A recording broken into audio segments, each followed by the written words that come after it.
Sugeng dalu Bu Kesi. Sugeng dalu Pak Dalang. Nah, gandeng awake dhewe sak kanca didhawuhi supaya sowan ana daleme Pak Widodo utawa ben akrab Lekdo ngono ae. Ya, Ayo matura ngaturke panuwun karo Lekdo uga marang kabeh para pinisepuh sutresna budaya para tamu ingkang kepareng rawuh. Ayo. Nggih. Sugeng dalu. Assalamualaikum warahmatullahi wabarakatuh. Waalaikumsalam warahmatullahi wabarakatuh. Alhamdulillah matur nuwun. Piyayi genduk mriki saestu priyayinipun ramah-ramah Pak Dalang. Nggih. Terbukti niki wau sedaya kersa njawab salamipun. Matur nuwun Bapak-bapak, Ibu-ibu. Iya. Pak Dodo. Pundi Pak Widodo wau nggih? Pinarak pundi? Oh teng Jawi. Nggih. Pak Widodo saestu dalu menika kula sak kanca lan ugi bojo kula Mas Cahya Kuntadi ngaturaken. Oh, kok pripun? Bojo kula niki ganteng nggih, Pak? Alah, ya ampun. Iki piye karepe piye? Oh niki lho penontonnya nyaut lho kula respon oh ngenten piyayi kang seneng kok. Oh nembe pirsa lek sampeyan iki pun krama. Wis tak kawin wis lagi ngerti lho.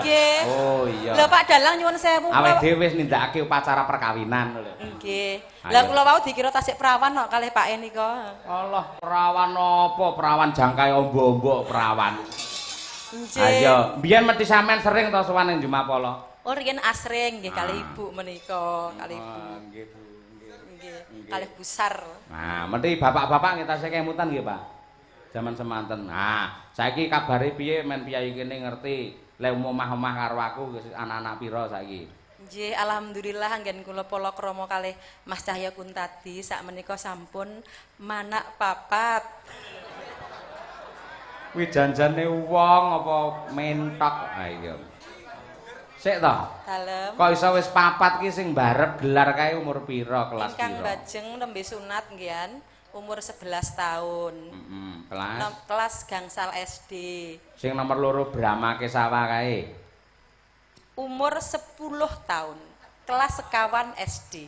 Terus sing kembar dampit sing melu bengi iki Rambu karo Rangkung iki kelas pira umur pira? Kelas kalih SD umuripun 8 tahun. Lho kaya ngono kuwi. Wis papat. Tur lete cedak-cedak. Ayo. Mesti piyayi genung do batin jane Bu Kesi iki bayi apa mencret ngene. Ayo. Halah saking semangate dhek yo. Nyapa nyamplok aku? Mbok ngelingi nang omah. Ayo. Napa? Aku genah sibuk ngetik nang ngarep komputer. Anake do turu kabeh sampean muni. Oi. Ayo. Giyak lah ra Ayo mungkin. Allah ngono kelingan. Aku etok-etok ra krungu dhek terus Ayo. Kowe ora etok-etok ra krungu. Aku etok-etok ra krungu. Bareng ketiga dhek terus dijelaske. Oi, wayahe lho. Ayo. Aja ngono, aja banter-banter.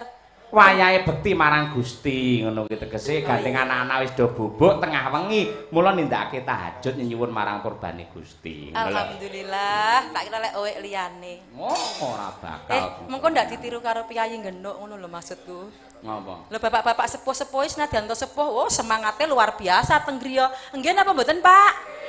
Lah ngaku dhewe to. Ah iya bener ning yang sen yo swane wis swidak munggah ngono ya beda Bu Kesi. Aku sok yo mending ngono. Lek bapak-bapak sing rawuh ya swane swidak munggah pamane Sari kali Mbah Putri ngono mesti nang kamar ya wis ungkur-ungkuran. Ha iya. Upamane sing kakungi watuk ngono mesti Mbah wedok lemune elah sik urip ngono kuwi. Mboten Bu.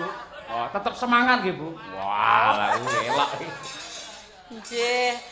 Lanjut Bu. Nggih sugeng dalu sedaya kemawon para tamu ingkang kinurmatan lan para sesepuh adi sepuh wonten ing genuk mriki lan khususipun Bapak ingkang mengkugati nggih menika Bapak Widodo Bakso lan keluarga. Saestu kula ngaturaken panuwun ingkang tanpa upami. Dalu menika kula sak kanca-kanca pikantuk pakurmatan nglipur keluarga ageng wonten mriki. Pak Dodo, saking rejeki ingkang panjenengan paringaken dumateng kula lan kanca-kanca, Pak, menika dados berkah, dados sandang pangan kula lan kanca-kanca. Saengga kula nderek ndedonga mugi-mugi keluarga agung Bapa Widodo tansah manggih katentreman lahir batin. Amin. Keselamatan donya prapteng akhir. Amin. Lan murah rezekinipun. Amin. Baksonipun tambah luaris Pak Dodo. Mengke menawi pun baksone tambah laris buka cabang rezekine lumintu empun kesupen nanggap wayang malih nggih Pak Do. Modele lek sampeyan akrab men lek ngundang Pak Do.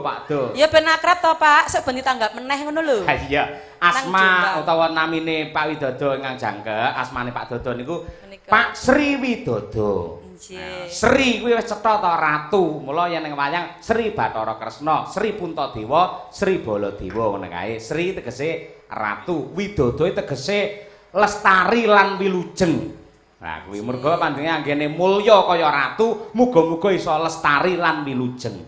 Ngono kuwi. Amin ya rabbal alamin. Lan ugi anak Mas Daniel ingkang sampun dipun hitanaken mugi-mugi dados lare ingkang soleh saged netepi napa ingkang dados kudanganipun keluarga. Dados lare ingkang bekti kalian Rama Ibu miguna tumrap keluarga, agama, budaya, nusa lan bangsa.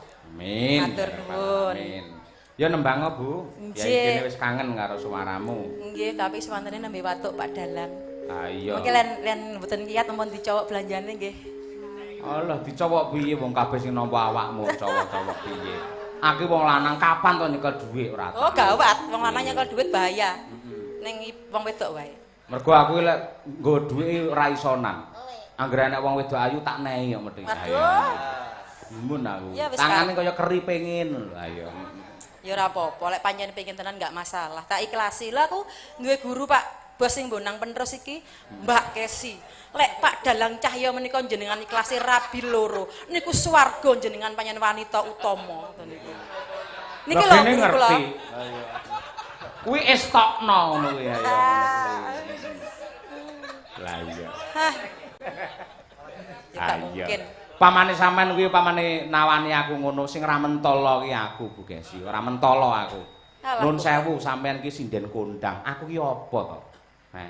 Aku yen ra gandol karo jarikmu apa iso tanggapan tekan ndi-ndi. Lho, mergo aku gandol karo sampean akeh to para seniman sing paring dawuh, dalang yo kondang lari mergo ya apa numpang jenenge bojone. Mula aku ora lupa karo daratan. Gandeng sampean sing ngangkat lantarane aku ngangkat derajatku mula sampean tetep tak tresnani lahir batin wis dadi sumpahku bojo ya mung siji kowe siji A B C D malah tekan dindi ora tak anteni tenanan tak kira aku tok bae nek A B C ne padha wae karo liyane wis A Kesi B yo Kesi C yo Kesi ngono ya wis nembang wae marah atiku anyel panas nangis aku. Ayo. Kadung tresna bawane sampean sing gawe dhewe to. Ayo iki. Aturno karo. Iki piye to iki? Jak golek dhuwit buah ora. Nganyelke kok nganyelke. Indene anggere wis dilunasi mesti elek ngene omongane ora. Monggo Bu Kesi. Hancis Pak Dalang. Ayo malah pipis ora. Yo. Rina sayang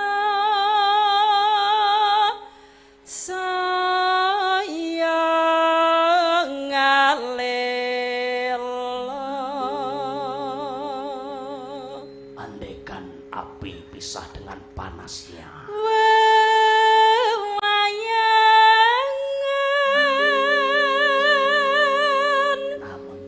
memisahkan cintaku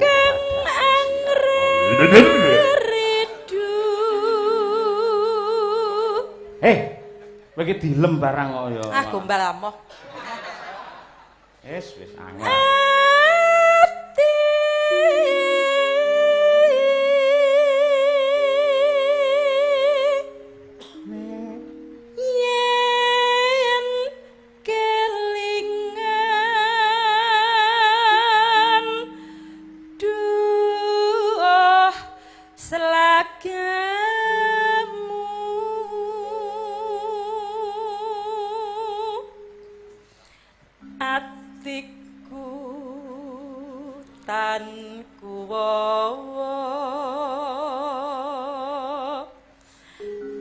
pamikirku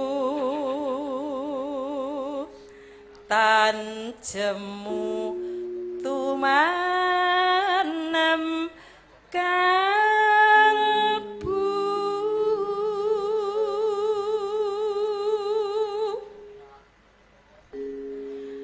rasaku wis kadung tresno mung sira wong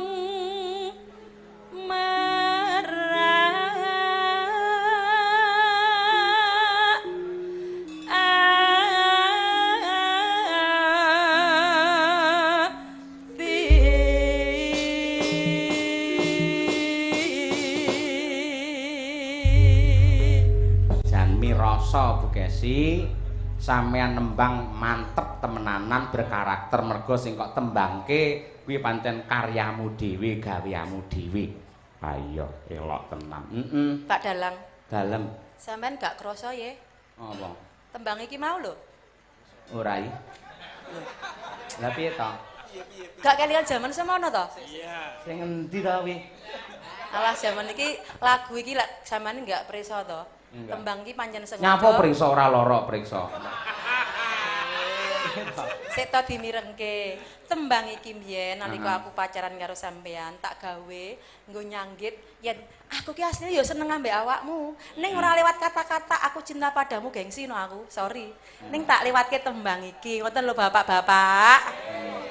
Aku malah ora ngerti to Bu Kesi ngono kuwi. Masyaallah kakean pacar masalah zaman sekarang. Ora kaya sampean sing tak tresnani tur aku wis marem. Nadyan biyen iki sarunge tak rabi sampean lak non muslim. Bareng wis dadi mantune kaji Mbah Sukron Suwanda nyatane walah salate. Iya, sok-sok sing ngelikke malah Bu Kesi. Ayo Pak, aku imam ono. Iya. Imam lagi ngemil aku ya ngono. Dudu jenenge wong, pimpinane wong salat. Heeh, wong salat. Nah, ngelikke. Ha iya, yen ora nyinden ngono ki Ibu Kesi ya kudungan brukut kae, Nduk. Mosok. Jan ketole sopan kae. Ngerti wong lanang ganteng langsung dingkluk. Ha iya. Dijarake karo wong lanang mesti langsung astagfirullahaladzim. Jiwiti karo wong lanang mesti subhanallah. Nek bareng dikeloni meneng ae lah. Sing ngeloni maknuk. Gak mungkin. Ngopo? Dheke sampe anake papat ki lho. Nah, ora apa. Iki lho mbobol papat, awakku malah dadi rusak kaya ngene. Maune kan aku lencir sak padha umi iki lho. Heeh. Saiki dadi rusak ngene iki hancur lebur. Sing ngomong rusak iki sapa? Wanita seterek iki malah sak sampean ngono kuwi. Ketoke kok njaluk diparingi engko. Ora, ya sing apik ngono kuwi, piyayi ngono kuwi padhet. Ayo, padhet. Singset, ora singset lek kuwi gambir. Ayo. Wis ta, sia-sia ta. Ya meh manak papat iki pancen beda. Sampeyan tau krungu tembang apa gending gambir sawit ora? Nggih, mireng. Kuwi indah, tegese keindahan bunga. Anda itu saya ibaratkan seperti bunga yang merekah. Ngono Tenan, maksudnya. tenan kuwi. Ya Allah, makasih ya. Heeh, sampean kembang sing mekrok aku dadi tawone. Lek sepi wong terus tantup ngono lho. Iya. Ngono kuwi terus lahir gelar ngono kuwi. Pancen nakal. Awakmu iki nakal panjenengan. Nakal. Ngerti nakal kok pilih. Ganteng kok. Yalah, langsung bodoh iki ora. Yo, langgame. Lamat wis katon tejane yen wong berangkat tenan jarang aduh wirakane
kejawi kula aturaken dumateng para sutresna budaya para pepundhen ingkang kepareng lenggah ing mriki.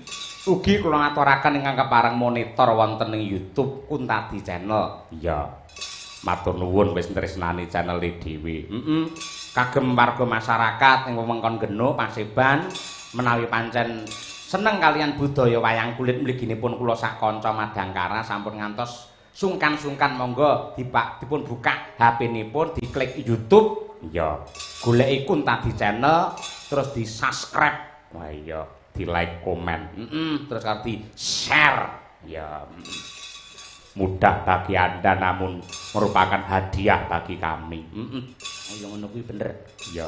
Ning nyun ngapura mbok menawa sinyale iki rada angel. Ora apa-apa pancen ya ngono ki kondisional lho. Iya, Monggo, Bu. Pacane sarwa asri jerobak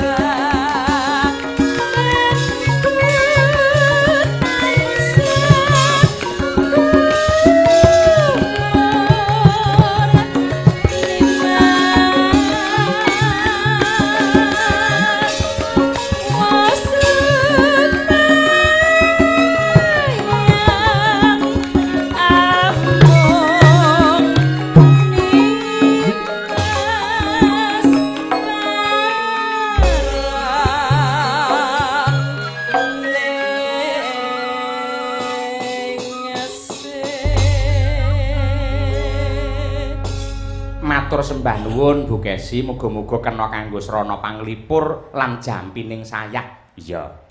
Ngurmati karo pepundhen, Mak, iki mung dilenggahi waranggana senior sing multi talenta. Apa? Nembang ya bergas dadi MC ya nyatane sastrane jan nganti menungsa ora mudeng. Ayo. Mangsamu ki MC lelembut apa piye kok iso menungsa ora mudeng. Sungkem kula budhe bekti kula kanjur anu kunjuk.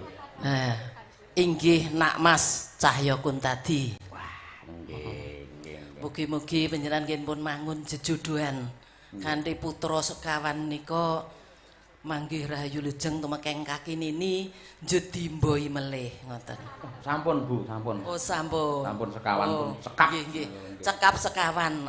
Mboten sida Pandhawa 5 utawa Mboten lek Pandhawa 5 mangke dadak ngruwat, Bu. nggih leres. Kawan mawon nggih. Mboten nderek tepang Gladiwano asmanipun sinten, Bu?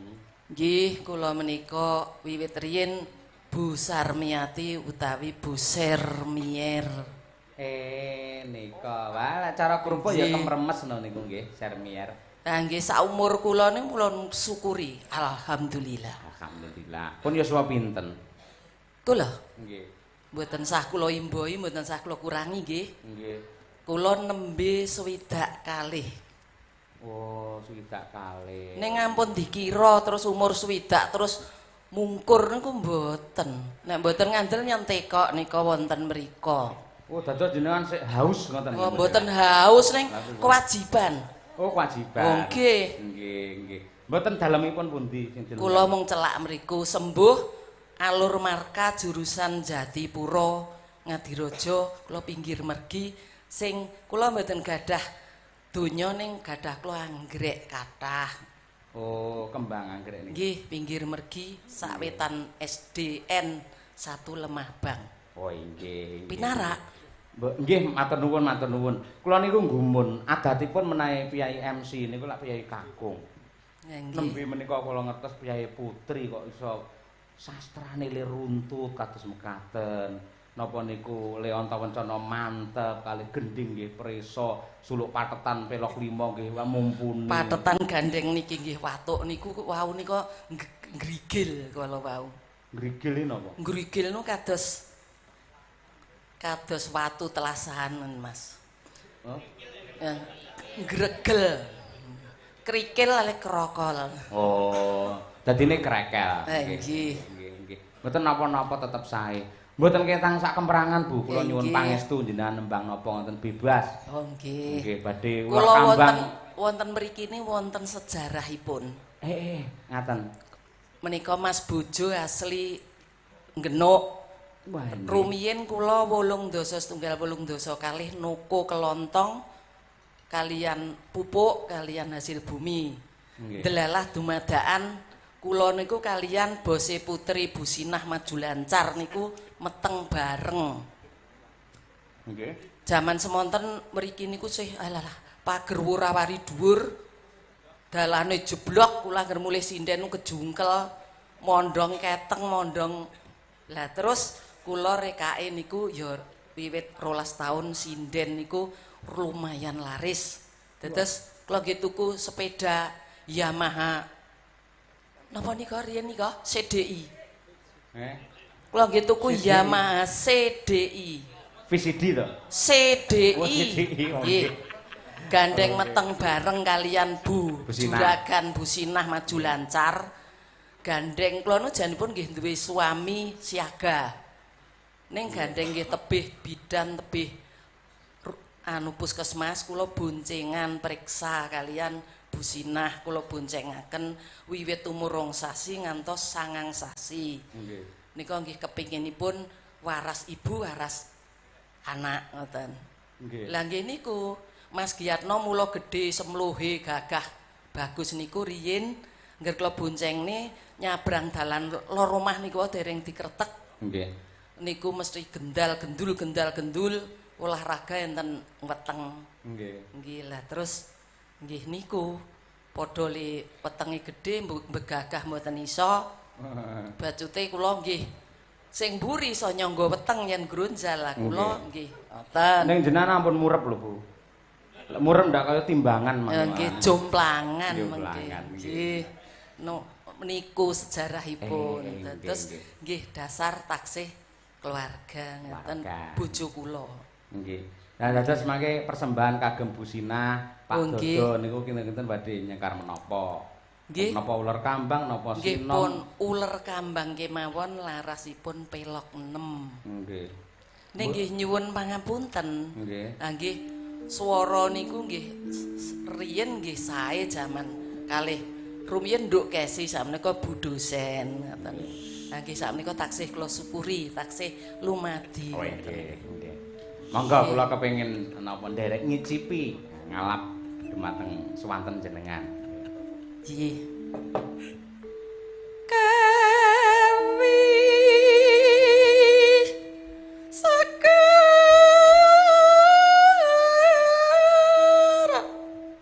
Sekar pepu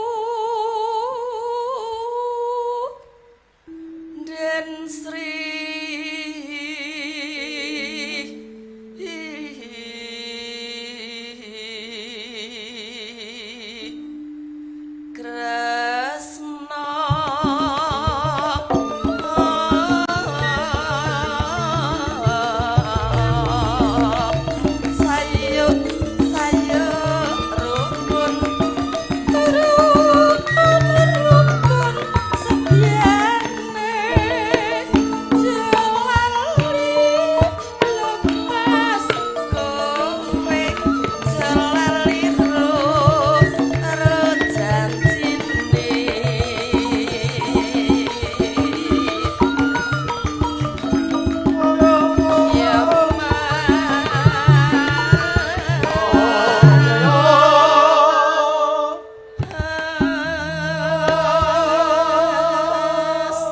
Sinden sing enom-enom iki kudu engko bekti lho karo budhe. Iya, Ing ngatasé yuswane swidak loro suarane isih kaya ngono. Ha iya. Urung karuan lho sing enom-enom swidak loro isih ngene iki. Ha iya. Nggih, alhamdulillah mugi-mugi anak-anak kula anu generasi penerus tur sampun sedaya mesti gadah titel Esen MSN lajeng kula ningali nduk rini sampun doktor. Alhamdulillah. Nggih. Nduk Peni nggih. Kala mben rumiyin nggih nate kempal ngoten. Ngaten. Nggih. Kula malah mbayangne niki lho anak-anak jenengan sinden niku pamane wis umur 25 ngono. Kaya umi mendhi wis. Wah. Nggih. Kula suwun menika umur 25. Aku munggah panggung akeh-akeh semak. Ampun. Ora kena diempet ki piye to Mbak Diajeng, Mbak Diajeng. Ayo. Munggah panggung mak tur. Ayo. Ayo. Dijagi kesehatanipun dados umur 25 aja nganti benggang, dadi sih rapet. Lah niku luwih durungane wi ngono kuwi. Diajeng yo. Aku ki yang ngono mbiyen aku kondang sinden boyo-boyo. Bareng saiki yo alah mili turut pupuh. Ampun ngoten niku. Kajenge mawas diri solek sepuh bakal ngono kuwi ngono lho. Nggih. Pokokipun kula suwun sehat, umur 25 taksih sintal rapet. Iya, amin, amin ya rabbal alamin. Dadi men sing nom-nom ora kemayu banget. Ngeling-eling sepuh. Ha iya. Ya alah, nek wis tuwek iki piye to, Lah kae Mbak Tutik nek ngenti Mbak Tutik apa ora kelingan wis bar 1 sih. Ora, Mbak Tutik iki panjang umur kok. Heeh. Dawa dhewe umure, dadi kabeh wis mati dhek urip dhewe sok kuwi ayo. Iya. Monggo Bu Sar.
Para lenggah sedaya nyuwun tepuk tangan untuk Budhe Sar luar biasa.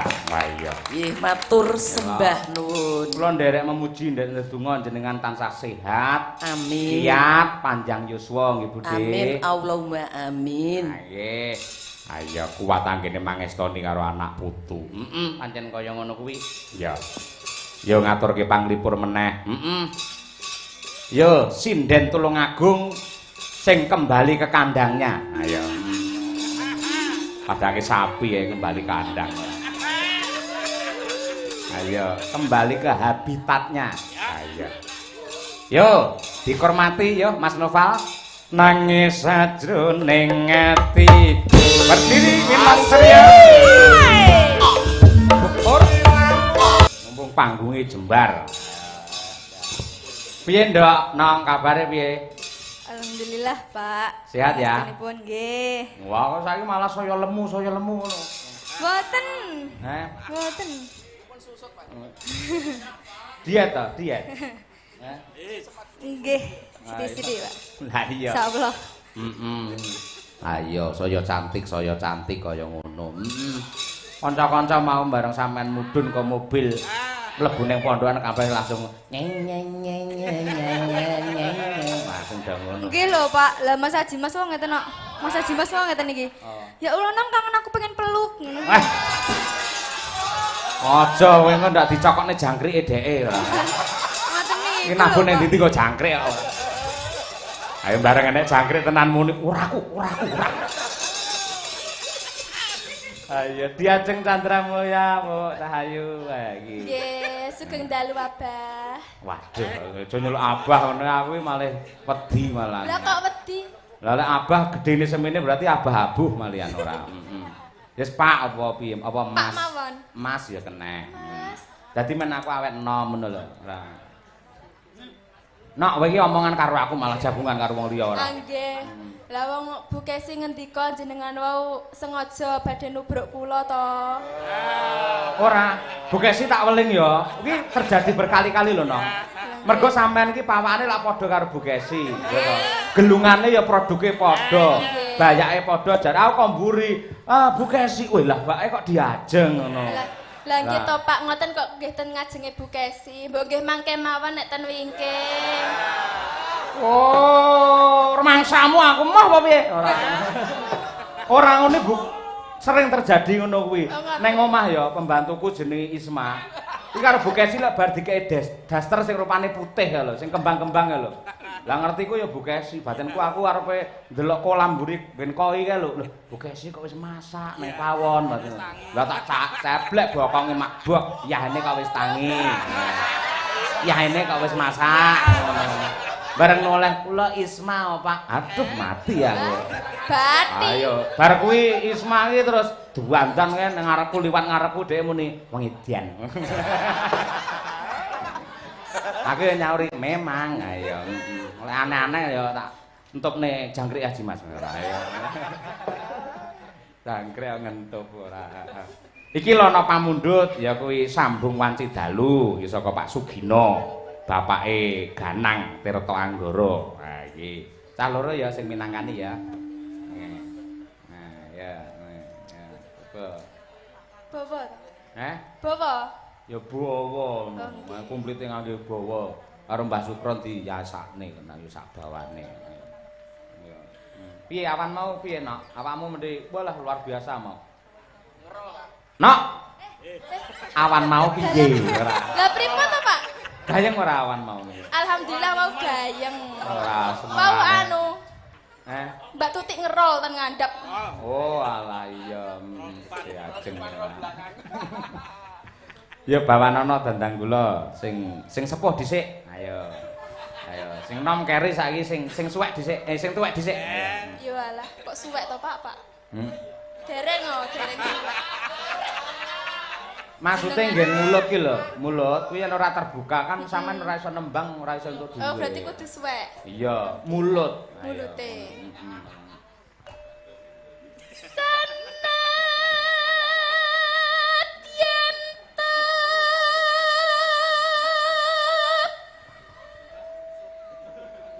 Suaramu iso waduh ngono malah. Kok iso menggema ngono. Ayo, ana ekone. Sanadyan to tangke bumi langit nyet pancen suarane apik ap. Ayo ngono ya. Ya pik to, Pak. Ap ora kena. Kok ngarepe? Ora oleh ngono kuwi ora. Engko aneh-aneh tak uncali jeruk, jer.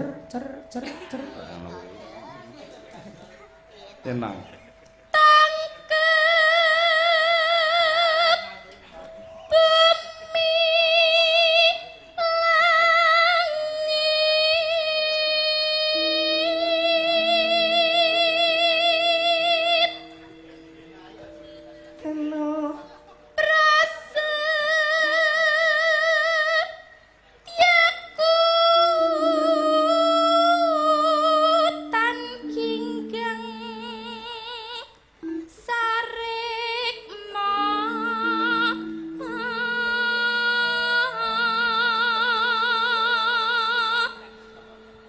Winong karo diajeng le nembang kudu apik merga diamati para dewan juri.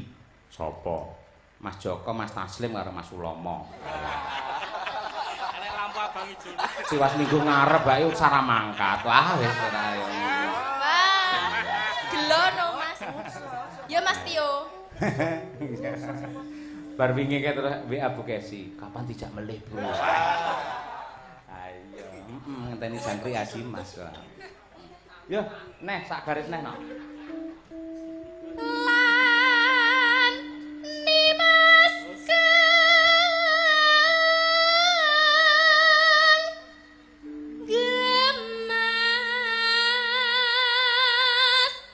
sakit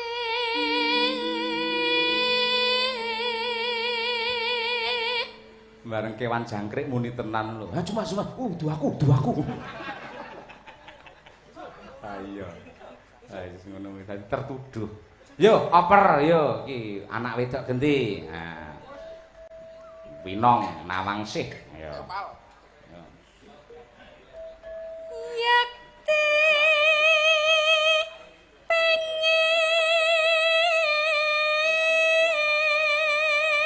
munggah. Nano. Ya.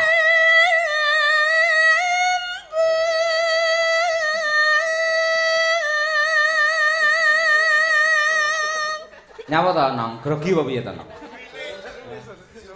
Jurine niku pun nyereki nilai ngoten ya, Pak. Bar dicoreki akhirnya dibuka terus dipangan kuwi. Ayo, ada snack kok, ayo.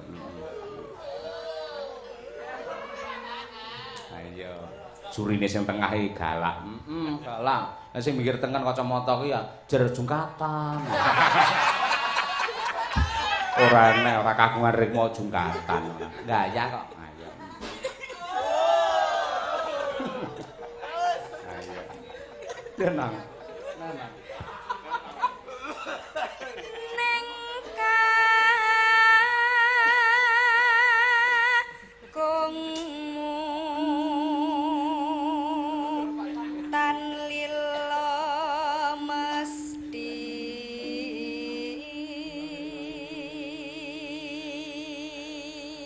Mau rene bareng karo sapa, Nong? Kali Pak Kamit. Oh, Pak. Kali Mas Sulomo. Pak Wawan. Pak Wawan. Iya. Mesti omong reno-reno mo ning mobil ngono. Pak Kamit pangan karo sampeyan Pak Kamit aku nembang Madang karo kuangan banget ngono dadi gak iso pentas alhamdulillah Pak Kamit. Mesti Pak Kamit nyari. Iki ana ngada. Ayo. Iya nang. No. Kandekeng panggrahita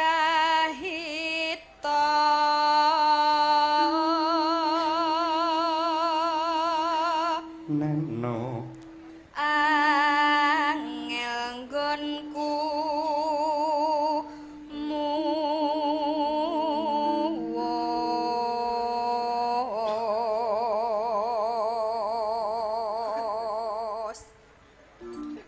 Oper, ayo Mbak Diajeng Chandra Mulya saking Tuban. Yen rina banget nglengkara genti yai sambunga ing wanci ratri Tutupen no. Ayo. Nano. Pun kakang daten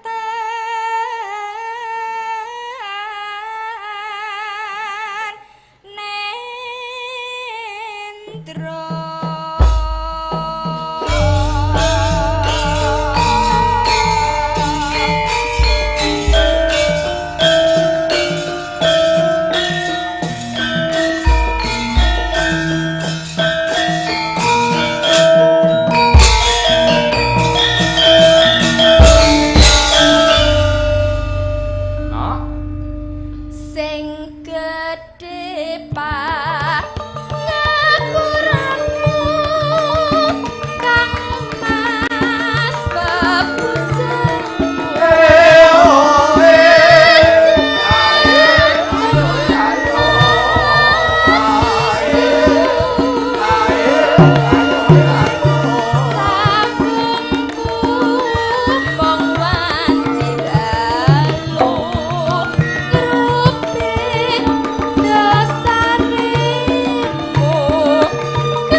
kasih genduk diajeng genduk winong ayo janjane isih akeh nawala nduk ning Jumapala Karanganyar kene iki piyayi sing budaya iya ngerti karo wates-wates perkara seneng-seneng aja nganti tumplak kabeh nggen limbukan engko gara-gara ndak malah entek bane ayo ndak malah krik-krik-krik ayo yo saiki mbacutne gelaring cerita